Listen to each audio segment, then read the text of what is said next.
नमस्कार, देवभूमि समाचारों में आप सभी का स्वागत है। मैं हूं आपके साथ रक्षिंदा खान। आगे आप मेरे साथ देखेंगे उत्तराखंड की तमाम छोटी बड़ी खबरें विस्तार से, लेकिन उससे पहले नजर डालते हैं इस वक्त की हेडलाइंस पर। आशा रोडी चेकपोस्ट पहुंचकर सीएम धामी ने किया दिल्ली देहरादून हाईवे निर्माण का स्थलीय निरीक्षण। एनएचआई के अधिकारियों से ली जानकारी, तय समय पर निर्माण कार्य पूरा करने के निर्देश। पंतनगर से जयपुर के लिए हवाई सेवा शुरू। केंद्रीय रक्षा राज्य मंत्री अजय भट्ट ने किया शुभारंभ। यात्रियों को मिलेगी सहूलियत।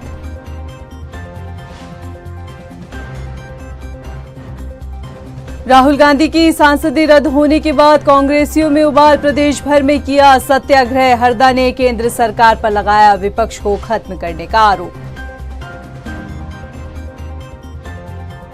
और कोरोना काल से स्वास्थ्य सेवा देने वाले 1600 कर्मियों को दिखाया बाहर का रास्ता। 15 मार्च से धरने पर बैठे हैं कर्मी, कर रहे बहाली की मांग। हेडलाइंस के बाद बुलेटिन में खबरें विस्तार से। और बात सबसे पहले करते हैं मुख्यमंत्री पुष्कर सिंह धामी की। मुख्यमंत्री पुष्कर सिंह धामी ने आशा रोडी चेकपोस्ट पहुंचकर दिल्ली देहरादून हाईवे निर्माण का स्थलीय निरीक्षण किया। देहरादून से दिल्ली जाने वाली एलिवेटेड रोड के निर्माण कार्यों का जायजा लिया। इस दौरान एनएचआई के अधिकारी मौके पर मौजूद रहे, जिनसे सीएम पुष्कर सिंह धामी ने निर्माण कार्यों की जानकारी ली, साथ ही तय समय पर निर्माण कार्य पूरा करने के भी निर्देश दिए। हवाई सेवा करने वाले यात्रियों के लिए अच्छी खबर है। बता दें कि पंतनगर एयरपोर्ट से इंडिगो ने जयपुर और अहमदाबाद के लिए हवाई सेवा का शुभारंभ किया है। केंद्रीय रक्षा राज्य मंत्री अजय भट्ट ने हवाई सेवा का उद्घाटन किया और यात्रियों से मुलाकात की। पंतनगर से पहले दिन 27 यात्रियों ने उड़ान भरी है। आपको बता दें कि ये सेवा रोजाना चलेगी। टूरिज्म प्लेसेस जो डेस्टिनेशंस हैं उनकी कुमाऊं क्षेत्र में है। इतना ही हमारा चार धाम समेत जो वहाँ के हमारे पर्यटन स्थल हैं उतने ही हमारे गढ़वाल मंडल में है। दोनों मंडल हमारे कनेक्ट रहेंगे और पर्यटन की दृष्टि से यहाँ चहुमुखी उन्नति होगी, बेरोजगारों को रोजगार मिलेगा और हर चाहे बिजनेसमैन हो या हमारे टैक्सी वाले हों या हमारे अन्य कोई हमारे वाहन, जैसे कि कई जगह तो मोटरसाइकिल का भी हमने नैनीताल में तो उसका भी हमने परमिट कर दिया, संभवतः यहाँ भी किया है हमने। प्रदेश में कांग्रेस कमेटी के आह्वान पर सत्याग्रह हुआ। कांग्रेसियों ने राजधानी देहरादून में राष्ट्रपिता महात्मा गांधी की प्रतिमा के आगे आंदोलन किया। आंदोलन में शामिल हुए पूर्व मुख्यमंत्री हरीश रावत ने केंद्र सरकार पर हमला किया। हरदा ने कहा, केंद्र सरकार विपक्ष को खत्म करने के लिए ऐसे हथकंडे अपना रही है, वो सही नहीं है। कांग्रेस के प्रदर्शन में शामिल हुए विधायक प्रीतम सिंह ने कहा कि केंद्र की सरकार एक ऐसे शख्स से घबराई हुई है। प्रीतम सिंह का कहना है कि कांग्रेस के आंदोलन का मकसद केंद्र की हठधर्मी सरकार को कुंभकर्णी नींद से जगाना है। दरअसल कांग्रेस पूर्व राष्ट्रीय अध्यक्ष राहुल गांधी की लोकसभा की सदस्यता रद्द किए जाने के बाद कांग्रेस विरोध कर रही है। सत्ता के दुराग्रह के खिलाफ, सत्ता के अहंकार के खिलाफ, सत्ता के जिस तरीके से संविधान की और लोकतांत्रिक मर्यादाओं की अवहेलना की जा रही है, एक षड्यंत्रपूर्ण तरीके से विपक्ष को समाप्त करने की साजिश की जा रही है। ये सत्याग्रह गांधी जी ने हमको रास्ता दिखाया। लोकतंत्र पर प्रहार हो रहा है और उसको बचाने के लिए राहुल गांधी जी ने आवाज़ बुलंद करने का काम किया और सत्ता के इशारे पर राहुल गांधी जी की लोकसभा की सदस्यता को समाप्त किया गया है। हल्द्वानी में भी कांग्रेस कार्यकर्ताओं ने मोदी सरकार की बुद्धि की शुद्धि के लिए सत्याग्रह किया। प्रदर्शन में नेता प्रतिपक्ष यशपाल आर्य और विधायक सुमित हृदेश मौजूद रहे। प्रदर्शन में शामिल कांग्रेस नेताओं ने कहा कि पूर्व राष्ट्रीय अध्यक्ष राहुल गांधी को सच बोलने की सजा मिली है। कांग्रेसियों ने कहा कि उन्हें उम्मीद है कि राहुल गांधी को उच्चतम न्यायालय से जरूर न्याय मिलेगा। देश को धर्म जाति के आधार पर बांटा जा रहा है, समाज को विभाजित करने की लगातार कोशिश की जा रही है, देश को खंडित करने की कोशिश की जा रही है। उसी परिप्रेक्ष्य में आदरणीय राहुल गांधी जी ने खुलकर भारतीय जनता पार्टी पर हमेशा हमला भी किया और अपनी और सच का आईना भी दिखाया। नहीं, जिस प्रकार से अपील करने तक का मौका राहुल जी को नहीं दिया गया, मैजिस्ट्रियल इंक्वायरी तक नहीं हुई है, जो निर्णय आया है बहुत बड़ी विसंगति है इस निर्णय की। जैसे हमने पहले कहा है, उच्चतम न्यायालय से पूरा न्याय मिलेगा, आप देखेंगे सदस्यता भी वापस मिलेगी और न्याय भी मिलेगा। हरिद्वार में भी कांग्रेस ने प्रदर्शन किया। विरोध प्रदर्शन के लिए भगत सिंह चौक पहुंचे कांग्रेसी कार्यकर्ताओं को पुलिस ने हिरासत में लिया। प्रदर्शन के लिए मना करने के बावजूद भी कांग्रेसी नहीं माने और इस बीच पुलिस के साथ कांग्रेसियों की नोकझोंक हुई, माफ कीजिएगा। बड़ी बात यह है कि इस प्रदर्शन में शामिल होने के लिए कांग्रेस नेता हरक सिंह रावत भी हरिद्वार पहुंचे थे। देश के अंदर लोकतंत्र की हत्या हो रही है और जिस तरह तानाशाही और अघोषित रूप से आपातकाल जैसी परिस्थितियां पूरे देश के अंदर बन गई हैं, लोगों के जो देश का डॉक्टर अंबेडकर जी ने जो देश का संविधान बनाया था, जिसमें आम लोगों को अभिव्यक्ति की अपनी भावना, अपनी बात को रखने का, पार्लियामेंट से लेकर पूरे प्रदेश और देश में रखने की जो आज़ादी थी, आज अघोषित रूप से आपातकाल की जैसी परिस्थितियां बन गई हैं। वहीं रुड़की में भी कांग्रेसियों ने राहुल गांधी को लेकर सरकार के खिलाफ विरोध प्रदर्शन किया। हालांकि प्रदर्शन के दौरान पुलिस के साथ झड़प भी देखने को मिली, जिसके बाद पुलिस प्रदर्शनकारियों को गिरफ्तार कर कोतवाली ले गई और इस दौरान प्रदर्शनकारियों ने कहा, भाजपा कांग्रेस के विरोध से डर रही है, लेकिन कांग्रेस कभी पीछे नहीं हटेगी, लोकतंत्र के हत्यारों के खिलाफ आंदोलन करती रहेगी। जो भी धरना प्रदर्शन होता है, लोकतंत्र है, सभी को अधिकार है, लेकिन पब्लिक प्लेस पे किसी भी तरह का धरना प्रदर्शन अनुमति के पश्चात ही किया जाता है। जो प्रोसेस होता है उसमें पहले कोई भी व्यक्ति अगर कहीं पे पब्लिक प्लेस पे कुछ गैदरिंग करना चाहता है तो उसमें प्रशासन से अनुमति लेनी होती है। तो चूंकि इनके पास अनुमति नहीं थी, इसलिए इनको ये समझाया गया कि बिना अनुमति के आप इसको ना करें, अनुमति के पश्चात ही करें। उनके खिलाफ जो तानाशाही किया जा रहा है उसके लिए हम यहाँ इकट्ठे हो रहे हैं। हम तो ये कहना चाहते हैं कि हम देश के नागरिक होते हुए हम किसी के गलत के खिलाफ हम आवाज़ ना उठाए अपना। अगर हम आवाज़ उठाने यहाँ इकट्ठा हो रहे हैं, हमारे गला को क्यों दबाया जा रहा है? उत्तराखंड के सरकारी अस्पतालों में टेम्परेरी व्यवस्था से रखे गए कर्मियों के लिए अभी तक कोई रास्ता नहीं निकल पाया है। 15 मार्च को उत्तराखंड में करीब 1600 कर्मियों को बाहर का रास्ता दिखा दिया गया, जिसके बाद से लगातार स्वास्थ्य कर्मी धरना प्रदर्शन कर रहे हैं। दरअसल इन कर्मियों को कोरोना काल में नौकरी दी गई, एग्रीमेंट पूरा होने के बाद कर्मियों को बाहर का रास्ता दिखा दिया गया। प्रदर्शन कर रहे स्वास्थ्य कर्मियों का कहना है कि अस्पताल में चरमराई स्वास्थ्य सेवाओं के बाद भी उनका समायोजन नहीं हुआ। वहीं प्रशासन का कहना है कि मामले के समाधान के लिए रास्ता निकाला जा रहा है।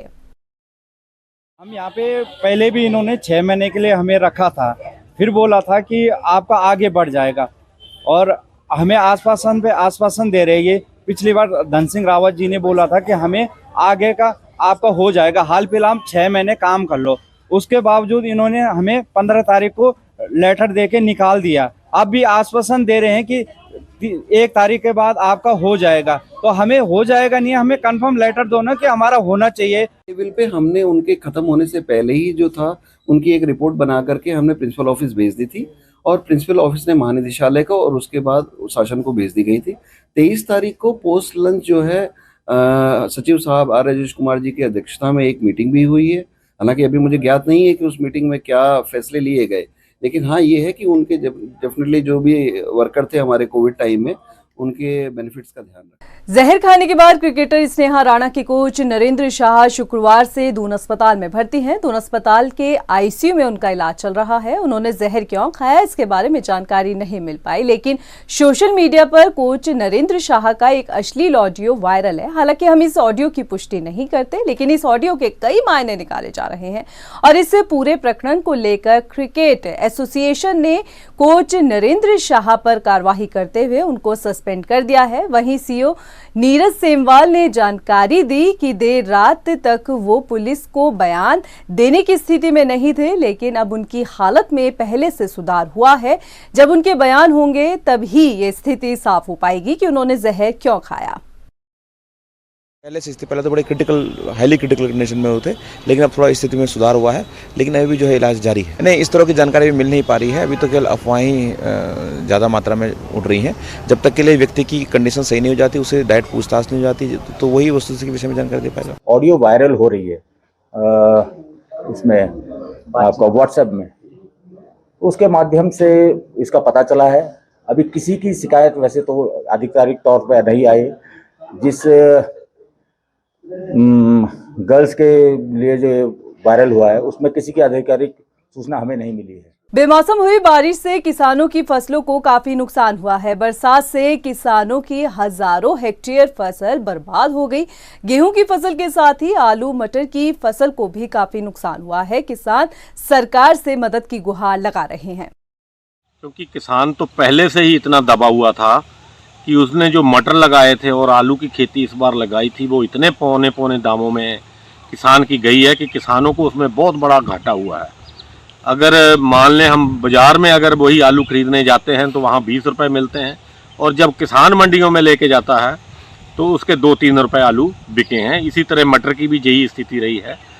और कुछ गेहूं की फसल इस बार बहुत अच्छी थी और मैं कह रहा हूँ बहुत जल्दी आने वाली थी, 10-15 दिन में गेहूं की फसल आ जानी थी। वहीं लालकुआं में पुलिस ने 16 ग्राम स्मैक के साथ एक युवक को गिरफ्तार किया। बता दें कि 16 ग्राम से ज्यादा ये स्मैक बताई गई। आरोपी के खिलाफ एनडीपीएस एक्ट के तहत कार्रवाई कर जेल भेजा गया। पुलिस ने बताया कि आरोपी युवक पर पूर्व में भी 12 मामले दर्ज है। लालकुआं पुलिस के द्वारा कल शाम की चेकिंग के समय जो हम कानून व्यवस्था चेकिंग हमारी चलती है उसके चलते एक अभियुक्त जो ऑलरेडी जिसमें 12 मुकदमे दर्ज हैं उसके पास उसको पकड़ा गया तो देखा कि उसकी चेकिंग के दौरान उसके पास 16.8 ग्राम हमारी स्मैक बरामद हुई है।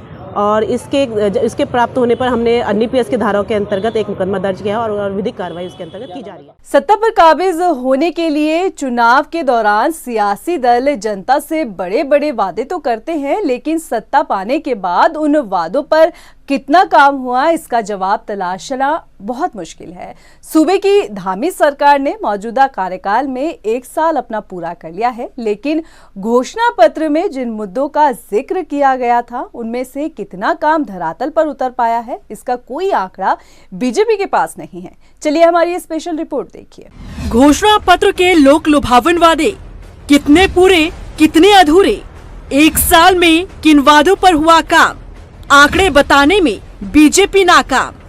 चुनाव के दौरान सियासी दलों का जनता के बीच जाकर लोक लुभावन वादे करना कोई नई बात नहीं है। बड़े बड़े सपने दिखाना कोई नया ट्रेंड नहीं है, लेकिन फिर भी जब चुनाव आते हैं तो सियासी दल सत्ता की चाहत में यही हथकंडे अपनाते हैं। लेकिन क्या कभी सत्ताधारी पार्टियां ये बताने में दिलचस्पी रखती है कि जो चुनाव के दौरान घोषणा पत्र पार्टी की तरफ से जारी किया गया, जिनमें जनता से बड़े बड़े वादे किए गए, आखिर सत्ता की कुर्सी पाते ही उन वादों को कितना पूरा किया गया? शायद जवाब ना में ही मिलेगा। अब उत्तराखंड की धामी सरकार को ही देख लीजिए। बीजेपी का चुनावी घोषणा पत्र 2022 जब आप खोलकर पढ़ेंगे और 1 साल की सरकार के कामकाज का आंकलन करेंगे तो यकीनन आपको जवाब अपने आप मिल जाएगा। 1 साल में घोषणा पत्र में किए वादों को कितना पूरा किया, इसे लेकर बीजेपी के पास कोई आंकड़ा नहीं है। वो बात अलग है कि सरकार से लेकर संगठन तक के नेता वादों को कहीं हद तक पूरा करने का दम भर रहे हैं। के अंदर जितना उत्सव उतना हुआ है, उसमें खास तौर पर हमने कहा ना नकल अध्यादेश वाला विषय था, 30 पर आरक्षण वाला विषय था, उत्तराखंड आंदोलनकारियों को 10% का आरक्षण का विषय था। ये तो मोटे मोटे बिंदु में निकाल दिए हैं। अभी 2-3 विषय है जो भविष्य में उसको धरातल उतारेंगे। देखिए, शुरुआत हो चुकी है। यदि 3 गैस सिलेंडर रिफिल की बात करते हैं तो वह पूर्ण हो चुका है। यदि हम यूनिवर्सिटी की बात करते हैं, वो भी मैनिफेस्टो में है उसकी, और हम लोग लगातार प्रगति की ओर बढ़ रहे हैं। यूनिफॉर्म सिविल कोड की बात करते हैं तो वह भी प्रगति की ओर है, और बहुत कठोर धर्मांतरण कानून की बात करते हैं तो वह भी प्रगति की ओर है। और यदि हम बात करते हैं कि युवाओं के हित में बेहतरीन मतलब एक पारदर्शी तरीके से जो है एक उनकी आयोग के माध्यम से जो भर्तियां हों वो बिल्कुल पारदर्शी हो, एग्जाम निष्पक्ष तरीके से हो, तो उसके लिए जो है नकल विरोधी कानून लाके सरकार ने संदेश दिया है। अब मैडम मुद्दों की गिनती तो करवा रही हैं, लेकिन कितने वादे पूरे हुए इसका कोई आंकड़ा इनके पास भी नहीं है। साल में 3 सिलेंडर मुफ्त देने के वादे को पूरा करने का दम सरकार भर तो रही है, लेकिन याद दिला दें कि घोषणा पत्र के मुताबिक हर गरीब परिवार को 1 साल में 3 गैस सिलेंडर मुफ्त देने का वादा किया गया। लेकिन जब इस वादे को पूरा करने का समय आया तब इसे अंत्योदय कार्ड धारकों तक ही सीमित रखा गया। हालांकि इसे लेकर मुख्य विपक्षी दल कांग्रेस ने सरकार को घेरा, लेकिन सरकार अपने फैसले पर अड़िग रही।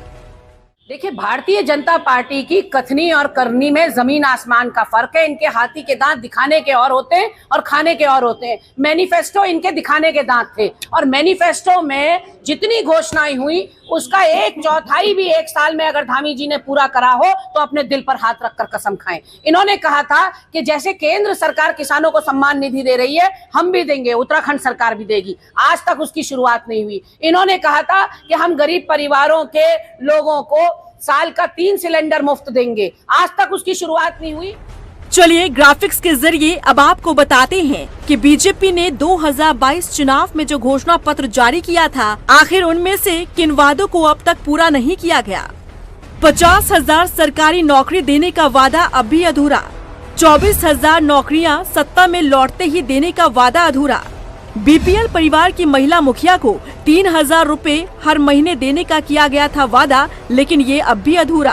प्रदेश के हर जिले में 3 स्टार होटल का निर्माण, बेरोजगार युवाओं को 1 साल तक 3,000 रुपए हर महीने देने का वादा, हर जिले के एक अस्पताल को सुपर स्पेशलिटी हॉस्पिटल में कन्वर्ट करना। वहीं अन्नदाताओं को केंद्र के समान ही राज्य सरकार की तरफ से सम्मान निधि का वादा भी ठंडे बस्ते में है। हालांकि इस बात से इनकार नहीं किया जा सकता कि यूनिफॉर्म सिविल कोड का भले ही घोषणा पत्र में जिक्र ना किया गया हो, लेकिन चुनाव से ऐन मौके पहले सीएम धामी ने जो बयान दिया था उसे पूरा जरूर किया गया। पहले ही कैबिनेट की बैठक में इस मुद्दे को लाया गया, लेकिन जनता इतने भर से खुश नहीं होने वाली है। जिन मुद्दों पर वोटर्स ने बीजेपी को वोट दिया, अगले 4 सालों में सरकार को उसे पूरा करना होगा, नहीं तो आगे जनता को विकल्प की तलाश रहेगी।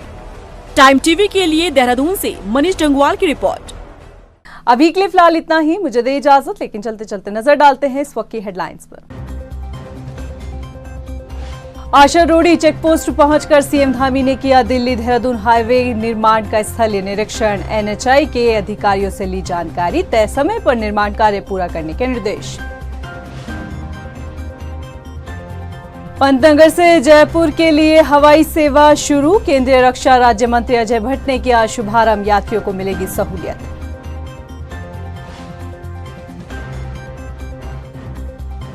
राहुल गांधी की सांसदी रद्द होने के बाद कांग्रेसियों में उबाल, प्रदेश भर में किया सत्याग्रह। हरदा ने केंद्र सरकार पर लगाया विपक्ष को खत्म करने का आरोप। और कोरोना काल से स्वास्थ्य सेवा देने वाले 1600 कर्मियों को दिखाया भार का रास्ता। 15 मार्च से धरने पर बैठे हैं कर्मी, कर रहे बहाली की मांग।